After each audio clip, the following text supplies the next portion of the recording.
Novak goes to the net, and does he land the volley? I don't think so.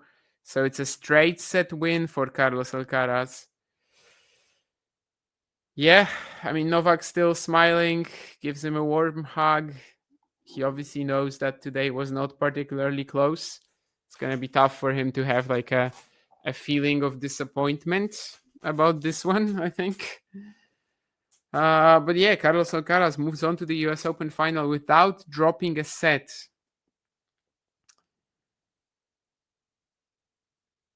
And I mean, I still don't feel like this was like the best performance of the week for him or something like that. I was doing the watch along for the Lehechka quarterfinal, and that to me was a lot more disciplined, controlled, just kind of very good representation of how solid this Carlos has been at this event. But the reality is that he could afford it today, as weird as it sounds against Djokovic. He was still getting like way too casual with the frequent love 30 leads and something like that. And as I said earlier, I don't think it's like only age. I don't think age is literally just the only deciding factor, but it's obviously one of them. Like Novak just at this point, I don't feel like he could force Carlos to have to be in top gear, but at the same time, also he couldn't really punish him for like not finding it, which is just very effectively limited his chances of winning this one. And it just never really felt that close from start to finish, even though in the second set, if you look at it like from a stat standpoint, you would see that Carlos won 37 total points and Novak won 36. So it's super close. Novak had that early lead. And then in the tiebreak, I mean, there was a lot of tomfoolery going on there. But at the same time, it just always felt like the guy who still has something to reach today, it's Alcaraz. And Novak is basically having to play like very aggressively, very risk heavy in order to have a shot, in order to keep up with him. Whereas for Carlos, I mean, yeah, he was able to like mess around a little, was able to not be the cleanest version of his game that he could possibly be, but the punish just wasn't there. Like Novak just didn't have that ability. And yeah, so at that point, Carlos has reached the US Open final again without dropping a set. I think I said it already during the broadcast that to me it doesn't change all that much regarding the final for Carlos against Sinner potentially. Maybe if the serve improvement that is clearly there, and it was there at Wimbledon, it was there at the US Open, but then it just didn't really make any impact in the Wimbledon final against Yannick. Like maybe if this time he has that to rely on and a difference in the New York final, maybe that's something that we can look at. But yeah, I mean, he was pretty composed throughout the tournament. Good for him. But yeah, I mean, it's not quite like that here. That because of that, he's now suddenly much higher chance of beating Sinner than he was before. I think the Yannick match is just, they are almost always a tabula rasa, and it's just every single time going to be very close and up to how they perform with their assets that are so different and just match each other in such an interesting way. In terms of Djokovic, though, I mean, the most important thing is how he will react to this, like what his takeaways are.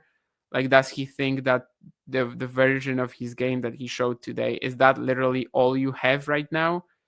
Or do you think that on another day you can still be more of a factor? Because almost throughout the entire season, I mean, with Djokovic, we've been kind of operating on this idea that, well, he beat Alcaraz in Australia, right? So he's not done against Alcaraz and Sinner, because the moment he's done against Alcaraz and Sinner is probably the moment he doesn't want to be in the sport anymore. And that's kind of the thing that was, I think, keeping him in our minds, just, in that slam winning contention, that he has a decent matchup against Carlos, horrible against Yannick, but one of them gets knocked out and he can still win because he's beating everybody else. This season, I mean, obviously he also lost to Zverev in Australia via retirement, but yeah, I mean, in terms of Djokovic, I think it's most important just what he thinks about it. My opinion, what I wanted to say that the same as Andre, but actually I don't know what this tweet is about. Not getting broken more than once per match. Oh, sorry. Yeah, now I read it properly, and yeah, I mean, I think we've said it before that against Alcaraz and Sinner, Djokovic has to be really, really aggressive right now and just try not to engage with them in these like super long physical exchanges. He's not as dynamic as they are. He's maybe still smarter in how he applies their game than they are, definitely than Carlos. And he has some assets to rely on, but today it just felt like the gap is massive. Carlos never really hit top gear, and he was still far ahead for most of this match. And when he wasn't, when it was close, yeah, the player who had something to aspire to was Alcaraz. So to me, I mean, I thought that Novak's slam winning days are over like a year ago, and still have to continue on that train of thought, needless to say.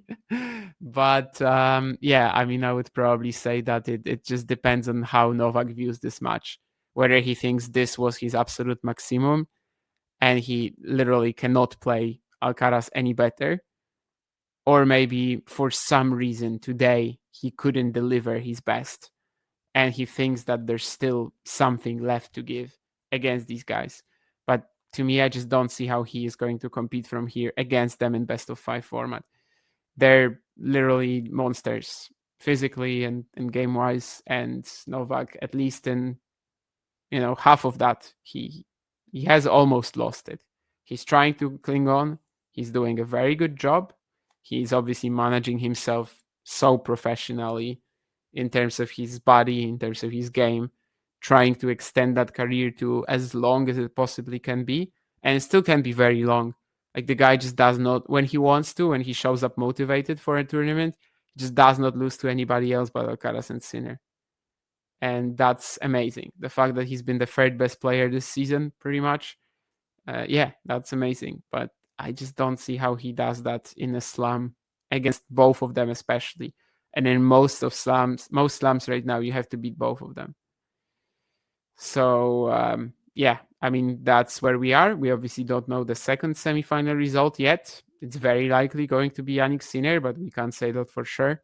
If we are gonna get Alcaraz Sinner, again, it will be super close in terms of how they will look before the match. If Carlos gets to play Auger-Aliassime, well, I'd really like his chances to win then.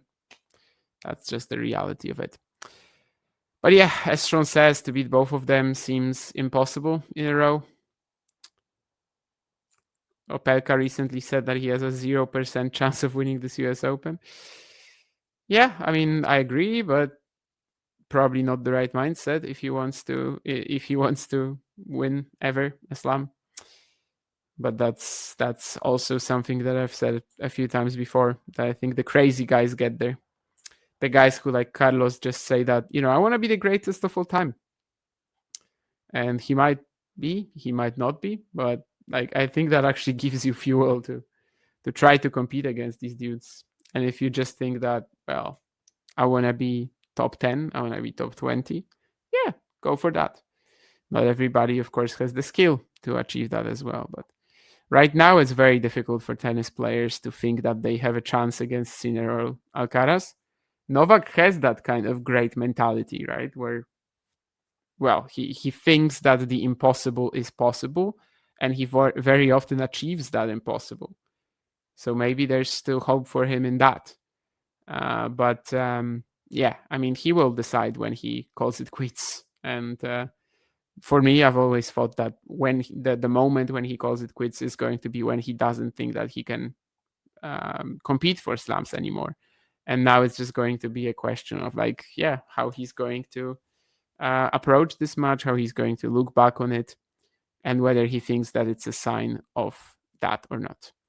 Yeah, no man has ever won the US Open without dropping a set. That is true. Of course, it's happened at the other slams, Australia, Wimbledon, and the US Open. And the French Open. Nadal doing it 4 times at the French, Federer winning Australia and Wimbledon. There's a few other examples, but it's never been done at the US Open. Anyway, yeah, that'll be it. Carlos Alcaraz already into the final. We're going to have a stream as well from Sinner against Auger Aliassime. That's not true, Ghosty, because we were talking about winning the US Open without dropping a set, and you also have never won the US Open. You tried to be funny there, you tried to be clever, but you failed miserably. Yeah, Sinner Auger Aliassime later on the stream. Make sure to join that. Personally, obviously, I'm not going to watch it. I think it's, I think it's not a exciting affair. I mean, when I wake up in the morning and I see the result, if it says Felix Auger Aliassime won it, I'm gonna be like, and if it says Felix Auger Aliassime kept it to 5 sets or something like that, I'm gonna say, or rather not say, because I'm gonna be alone in my room, but I'm gonna be like, but if it just, if it's just like I wake up and the scoreline is 6-2, 6-2, 6-2, I'm just, not gonna react to it in any way and go about my day. Anyway, tomorrow, no, I would understand 4 sets. Like if Felix wins a tiebreak, for example, I wouldn't be like super shocked. But anyway, yeah, of course, the most likely outcome is just 3 sets to love. It is what it is. We'll see. Alcaraz Sinner seems like the most likely final, but you never know. So make sure to watch it if you are not European, and make sure to tune in to our watch along. And if you are European and you just don't like sleeping at night for whatever reason, also make sure to watch it, and preferably with our stream. Yeah, once more. Actually, not once more, because I still haven't thanked anybody. But yeah, thank you guys for the chat today. Thank you for being here, of course, and kind of watching the match with me, keeping me in the conversation. Whether Carlos gets to 5-5 in the head-to-head, I think it largely depends on where they play. If it's a slam, because it's like ATP finals, I still think you can definitely lose to Djokovic there. And also whether they will even play. ATP finals, Djokovic didn't play it last year. How many times how many tournaments is Novak even playing from here? Anyway, yeah, let's see what happens in the second semi and the final. No excuses from me today. Yeah. Anyway, Pavi is a beast. Thank you to everybody who showed up and commented or not commented. It was a pleasure bringing this match to you. Was it an eye-opening experience? Well, maybe not, but it was something that I think we expected in Australia, and we didn't get that much. And then today, it was like the logic kind of came back to this matchup. Novak was not able to show us again that the impossible is possible, but he might do it tomorrow. He's effing Novak Djokovic, he's, you know that Jason Bourne meme, right? Holy Jason Bourne. That's kind of how it is with Novak a lot of the time. So anyway, I don't even know what I'm talking about. I definitely have to go to bed, clearly. Anyway, once more, thank you, and see you around on Talking Tennis. Bye. If you enjoyed this video, make sure you hit that like button. Don't forget to subscribe and click that notification bell so you don't miss out on all things tennis.